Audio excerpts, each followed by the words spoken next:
Good morning সবাইকে। আজ হলো 10 আগস্ট সোমবার।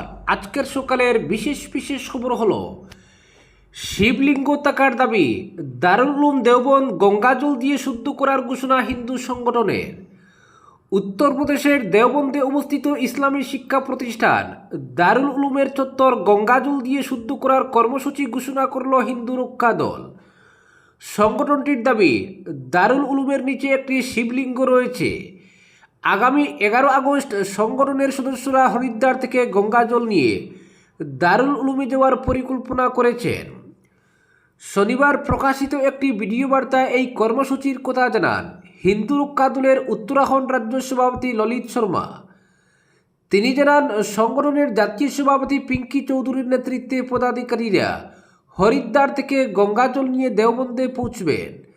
ললিতের দাবি, দারুল উলুম চত্বরে একটি শিব মন্দির রয়েছে বলে অভিযোগ তুলে সংগঠনের তরফে আগেই সাহারানপুর প্রশাসনের কাছে তদন্তের দাবি জানানো হয়েছিল, কিন্তু প্রশাসনের পক্ষ থেকে কোনো পদক্ষেপ করা হয়নি বলে অভিযোগ তার। এরপরেই দারুল উলুমে গিয়ে গঙ্গাজল অর্পণের সিদ্ধান্ত নেওয়া হয়েছে বলে জানান তিনি। সংগঠনের এই ঘোষণা এলাকায় উত্তেজনার আশঙ্কা তৈরি হয়েছে। পরিস্থিতি নিয়ন্ত্রণে প্রশাসনও কড়া বার্তা দিয়েছে। দেওবন্দের সার্কেল অফিসার অমিত কুমার সিং জানিয়েছেন, কোনোভাবেই আইন শৃঙ্খলা পরিস্থিতির অবনতি হতে দেওয়া হবে না। কেউ পরিবেশ অশান্ত করার চেষ্টা করলে তার বিরুদ্ধে আইনানুগ ব্যবস্থা নেওয়া হবে। অপরদিকে নির্ধারিত সময়ের অনেক আগেই কার্যত শেষ হয়ে গেল এবছরের অমরনাথ তীর্থযাত্রা। যাত্রী সংখ্যা উল্লেখযোগ্যভাবে কমে যাওয়ায় এবং আবহাওয়া প্রতিকূল থাকায় আপাতত যাত্রা স্থগিত রাখার সিদ্ধান্ত নিয়েছে কাশ্মীর প্রশাসন। ফলে এবছরের মতো অমরনাথ যাত্রা শেষ বলেই ধরে নেওয়া হচ্ছে। চলতি বছর 57 দিন ধরে অমরনাথ যাত্রা চলার কথা ছিল। প্রশাসনের নির্ধারিত সূচি অনুযায়ী আগামী 28 আগস্ট পর্যন্ত তীর্থযাত্রা চলার কথা, কিন্তু তার প্রায় 1 মাস আগে যাত্রা বন্ধ করে দেওয়া হলো। প্রশাসনের বক্তব্য, 23 জুলাইয়ের পর থেকে পুণ্যার্থীর সংখ্যা দ্রুত কমতে শুরু করে। এর সঙ্গে যুক্ত হয়েছে খারাপ আবহাওয়ার সতর্কতা এবং বিভিন্ন জায়গায় রাস্তা মেরামতির কাজ। প্রতি বছর দেশের বিভিন্ন প্রান্ত থেকে লক্ষ লক্ষ পুণ্যার্থী অমরনাথ গুহায় প্রাকৃতিক তুষারলিঙ্গ দর্শনের জন্য কাশ্মীরে আসেন। জম্মুর ভগবতী নগর থেকে শুরু হয় তাদের যাত্রা। সেখান থেকে কঠিন পাহাড়ি পথ পেরিয়ে পহেলগাম এবং বালতাল হয়ে অমরনাথ গুহায় পৌঁছান পুণ্যার্থীরা। কাশ্মীর প্রশাসনের হিসাব অনুযায়ী এবছর এখনও পর্যন্ত প্রায় 4,70,000 পুণ্যার্থী অমরনাথ দর্শন করেছেন। তবে সাম্প্রতিক সময়ে জম্মু থেকে নতুন করে পুণ্যার্থীদের কাশ্মীরে আসার সংখ্যা প্রায় নেই বললেই চলে। কাশ্মীরের বিভাগীয় কমিশনার অংশুল গর্গ জানিয়েছেন, পুণ্যার্থীর সংখ্যা অত্যন্ত কম হওয়ায় আপাতত যাত্রা স্থগিত রাখা হয়েছে। পাশাপাশি আবহাওয়ার সতর্কবার্তা রয়েছে এবং বেশ কিছু জায়গায় রাস্তা মেরামতির কাজও চলছে। এই পরিস্থিতিতে এবছরের যাত্রা কার্যত শেষ বলেই ধরে নেওয়া যায় বলে জানিয়েছেন তিনি। প্রশাসন সূত্রে খবর, অনন্তনাগ পহেলগাম পথ দিয়ে ইতিমধ্যেই যাত্রা বন্ধ করে দেওয়া হয়েছে। বর্তমানে শেষ দফার পুণ্যার্থীদের একটি দল বালতাল পথ ধরে অমরনাথের দিকে এগোচ্ছে। এই দলটি এবছরের শেষ যাত্রী দল হতে পারে বলে প্রশাসনিক সূত্রে জানা গিয়েছে। অপরদিকে সব লেনদেনে মাসুল নয়, ইউপিআই নিয়ে অবস্থান স্পষ্ট করল কেন্দ্র। ইউপিআই লেনদেনে অতিরিক্ত মাসুল বসতে চলেছে কিনা তা নিয়ে কয়েকদিন ধরে যে জল্পনা তৈরি হয়েছিল তা অনেকটাই পরিষ্কার করল কেন্দ্র। অর্থমন্ত্রকের তরফে জানানো হয়েছে, একজন ব্যক্তি অন্য একজনকে ইউপিআইয়ের মাধ্যমে টাকা পাঠালে তার জন্য কোনো অতিরিক্ত মাসুল দিতে হবে না। তবে নির্দিষ্ট কিছু বাণিজ্যিক লেনদেনের ক্ষেত্রে ভবিষ্যতে সীমিত হারে চার্জ বসতে পারে। সম্প্রতি লোকসভায় payment and settlement systems act 2007-এর সংশোধনী বিল পাস হয়েছে। এই সংশোধনীর মাধ্যমে ইউপিআই সহ বিভিন্ন বৈদ্যুতিন পেমেন্ট ব্যবস্থায় ব্যাংক ও পরিষেবা প্রদানকারী সংস্থাগুলির চার্জ আরোপের ক্ষমতা সংক্রান্ত নিয়মে পরিবর্তন আনা হয়েছে। বিলটি গিরেই ইউপিআই পরিষেবার জন্য সাধারণ গ্রাহকদের কাছ থেকে টাকা নেওয়া হতে পারে বলে জল্পনা চলায়। শনিবার সেই আশঙ্কা দূর করতে কেন্দ্রের তরফে জানানো হয়, ব্যক্তি থেকে ব্যক্তির ইউপিআই লেনদেন আগের মতোই বিনামূল্যে থাকবে। বাণিজ্যিক লেনদেনের ক্ষেত্রেও অধিকাংশ পরিষেবায় কোনো মাসুল থাকবে না। তবে নির্দিষ্ট সীমার বেশি মূল্যের কিছু বাণিজ্যিক লেনদেনের ক্ষেত্রে মার্চেন্ট ডিসকাউন্ট রেট চালু করা হলে সামান্য চার্জ নেওয়ার সুযোগ থাকতে পারে। কেন্দ্র জানিয়েছে এমন কোনো ব্যবস্থা চালু হলেও তা সমস্ত ইউপিআই লেনদেনের উপর নির্বিচারে প্রযোজ্য হবে না। নির্দিষ্ট সীমা অতিক্রম করা বাণিজ্যিক লেনদেনের ক্ষেত্রেই তা সীমাবদ্ধ থাকতে পারে। কেন্দ্রের আরও দাবি, সম্ভাব্য এই মাসুল ডেবিট বা ক্রেডিট কার্ডের ক্ষেত্রে প্রচলিত মার্চেন্ট ডিসকাউন্ট রেটের তুলনায় কম হবে।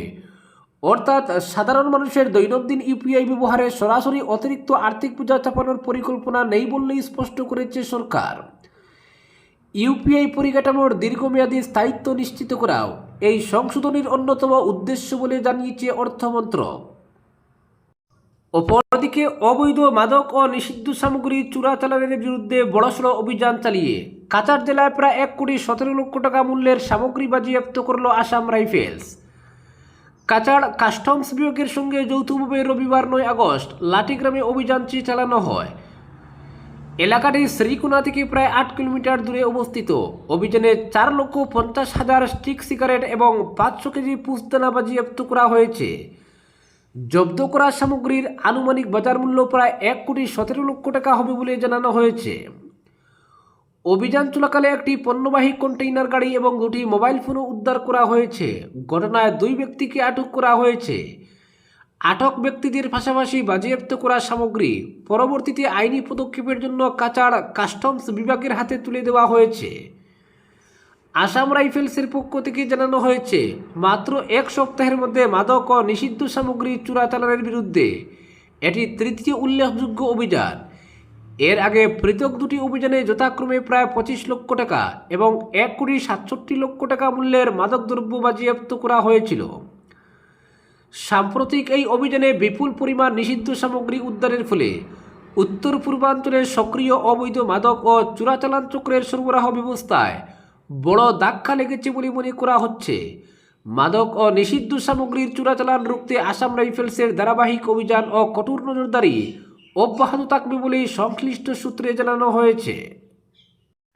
অপরদিকে সোনাইপুর এলাকার 8 নম্বর ওয়ার্ডের রাঙ্গিরঘাট প্রথম খণ্ডে পানীয় জল ও বিদ্যুৎ সহ বিভিন্ন সমস্যার সমাধানে উদ্যোগী হলেন বিধায়ক আমিনুল হক লস্কর।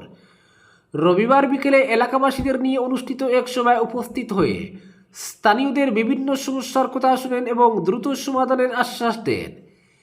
এলাকাবাসীর দীর্ঘদিনের লো ভোল্টেজ সমস্যার কথা শুনে বিধায়ক বিভাগীয় কর্তৃপক্ষের সঙ্গে আলোচনা করে এলাকায় একটি বড় ট্রান্সফরমার বসানোর ব্যবস্থা করার আশ্বাস দেন।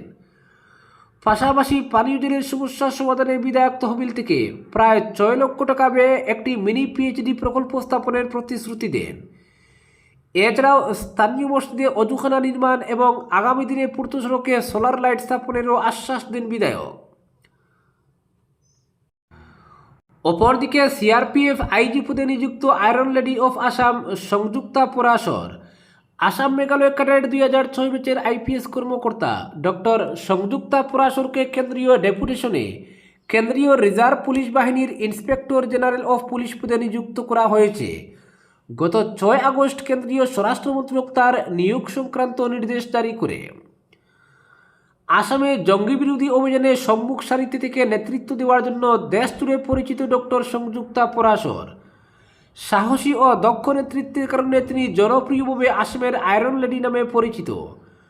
শোনিতপুর জেলার সিনিয়র পুলিশ সুপার হিসেবে দায়িত্ব পালন করে মাত্র 15 মাসে তিনি 16টি জঙ্গি বিরোধী অভিযানে সরাসরি নেতৃত্ব দেন। ওই অভিযানে 16 জন জঙ্গি নিহত এবং 64 জনকে গ্রেফতার করা হয় বলে জানা গেছে।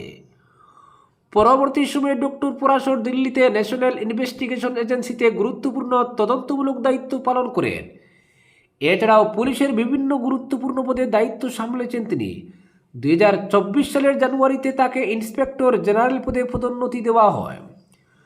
ডক্টর সংযুক্তা পরাশর 2005 সালে ইউপিএসসি সিভিল সার্ভিসেস পরীক্ষায় অল ইন্ডিয়া 85তম স্থান অর্জন করেন।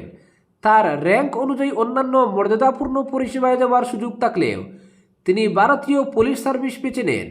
2006 সালের 29 আগস্ট তিনি পুলিশ সার্ভিসে যোগ দেন এবং আসাম মেঘালয় ক্যাডারে নিয়োগ পান। অপরদিকে নাজিরার লাকিমি পুকুরিতে ঘটল এক হৃদয় বিদারক ঘটনা। ছেলের মৃত্যুর শোক সহ্য করতে না পেরে প্রাণ হারালেন মা। মৃত ছেলের দেহ বাড়িতে পৌঁছানোর পর তা দেখে শোকে অচেতন হয়ে মৃত্যুর কোলে ঢলে পড়েন মা রূপা গগৈ। জানা গেছে দুর্ঘটনায় মৃত্যু হয়েছিল ধীরেন গগৈ নামের এক যুবকের। ডিব্রুগড়ের ডিকম এলাকায় একটি ডাম্পারের ধাক্কায় তার মৃত্যু হয়। পরে তার মরদেহ বাড়িতে নিয়ে আসা হয়। বাড়ির চত্বরে ছেলের মৃতদেহ দেখেই গভীর শোকে ভেঙে পড়েন রূপা গগৈ। এক পর্যায়ে তিনি অচেতন হয়ে পড়েন এবং পরে তারও মৃত্যু হয়। একই পরিবারের মা ও ছেলের এমন মর্মান্তিক মৃত্যুতে নাজিরার বন্যা বিধ্বস্ত লাকিমি পুকুরি এলাকায় নেমে এসেছে গভীর শোকের ছায়া। ঘটনায় গোটা এলাকায় শোকের আবহ তৈরি হয়েছে। অপরদিকে গুয়াহাটির গীতানগর এলাকায় ভয়াবহ ভূমিধসের ঘটনা ঘটেছে। টানা বৃষ্টির জেরে অনুপম পথের একটি অংশ ধসে পড়ায় আতঙ্ক ছড়িয়েছে এলাকায়। রাতভর অবিরাম বৃষ্টির ফলেই এই ভূমিধসের ঘটনা ঘটেছে বলে জানা গেছে। তবে অল্পের জন্য রক্ষা পেয়েছে দুটি পরিবারের বাসগৃহ। অভিযোগ উঠেছে জেলা প্রশাসনের নির্দেশনা অমান্য করে বর্ষাকালে নির্মাণ কাজ চালানোর ফলে এই পরিস্থিতির সৃষ্টি হয়েছে। বর্ষার সময় নির্মাণ কাজ না করার জন্য প্রশাসনের পক্ষ থেকে আগেই নির্দেশিকা জারি করা হয়েছিল, কিন্তু সেই নির্দেশ অমান্য করে গুয়াহাটি পুর নিগমের ঠিকাদার ও প্রকৌশলীরা নির্মাণ কাজ চালিয়ে যাচ্ছিলেন বলে অভিযোগ। জানা গেছে অনুপম পথের যে এলাকায় ভূমিধস হয়েছে সেখানে একটি দেওয়াল নির্মাণের কাজ চলছিল। দেওয়ালের খুঁটি নির্মাণের জন্য ঠিকাদারি সংস্থার পক্ষ থেকে ওই এলাকায় থাকা গাছপালা ও লতাগুল্ম কেটে পরিষ্কার করা হয়েছিল। এরপরই প্রবল বৃষ্টিতে ওই অংশে ভূমিধস নামে বলে অভিযোগ। আজকের বিশেষ সংবাদ এখানেই সমাপ্ত।